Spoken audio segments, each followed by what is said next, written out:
We're here with River's Edge First Assistant Chair Ambrose, who will take us through the course's 570-yard par 5 ninth hole. As you come up to River's Edge, you'll be playing one of the more infamous holes on the beach. It's our par 5, number 9. It is without question one of the more difficult holes you'll play, if not the most difficult hole here at River's Edge. This has a lot to do with probably our number 62 ranking in Golf Digest, and the fact that this is one of Arnold Palmer's probably more intriguing holes he's designed. It measures 570 yards from the tips. Most of our players actually will be playing the black tees, which measure 536 or 509 for the men. We have two sets of lady tees, which are 461 and 429 respectively.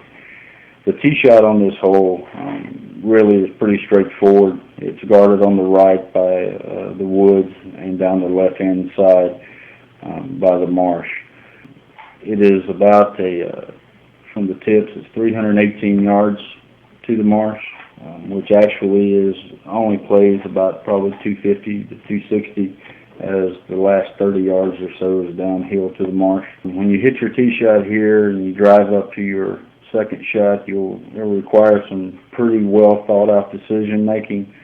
If you choose to go for the green, one thing you'll have to remember is the fact that this green, as it measures 50 yards from the scorecard as far as depth, is actually only about 22 paces wide from this viewing angle. So you have to take that in mind when you come up to this shot. If you look to your right from the middle of the fairway, you'll see a line of bunkers across the marsh. That is actually your target. We tell people here the target is actually the first bunker on the left that you see in the string of 3 there, because that will leave you a 110, 115 yard shot into the green. So it requires from your second shot a mid-iron, usually a 7 or an 8 iron to lay up to that point from the end of the fairway.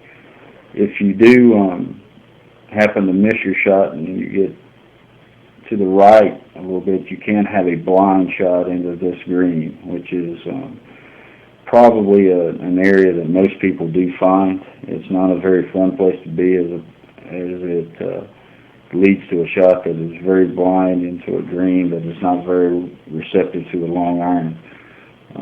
But if you do choose to lay up from 110, 120 yards, it's a very straightforward shot.